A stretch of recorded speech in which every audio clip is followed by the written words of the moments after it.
Welcome, in front of me is a Navitel T787 and today I'll show you how you can hard reset this device through recovery mode. Now doing this through recovery mode will allow you to get rid of a screen lock, so if you have one set that you just don't know, this will remove it. Now unfortunately most of you will also be logged into a Google account on the device, and in this case the device will become FRP locked, and what that means is once the process is finished you will be forced to verify one of the two with different things, either the Google account that was used on this device prior to the reset or the screen lock. But assuming you're doing this because you don't know your screen lock, that only leaves you with a Google account as a verification method. Now that being said, I'll be also recording a video later on how you can completely bypass this when it's telling you to verify this throughout the setup. So I'll guide you through how you can bypass this and then completely remove it altogether without verifying anything.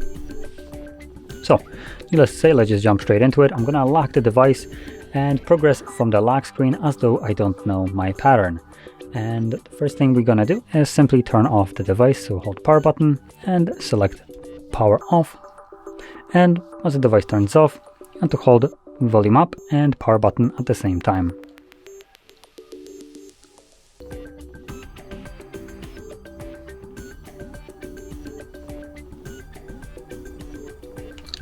This will take us to the boot mode. So in here, using volume up only, you want to select first option, which is recovery mode. So make sure that the arrow just jumps all the way back up and then press volume down to confirm it.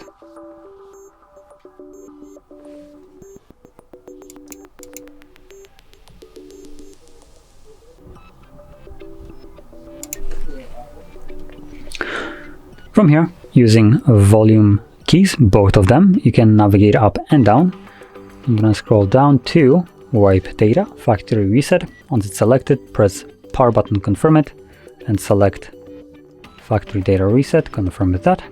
It will give you a message for formatting data.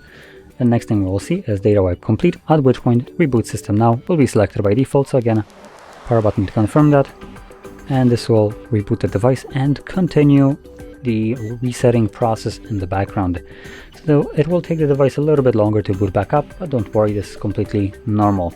Once the process is finished, we will be presented with the setup screen for this device.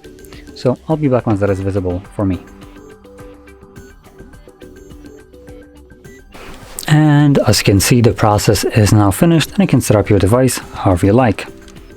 So if you found this very helpful, don't forget to hit like, subscribe, and thanks for watching.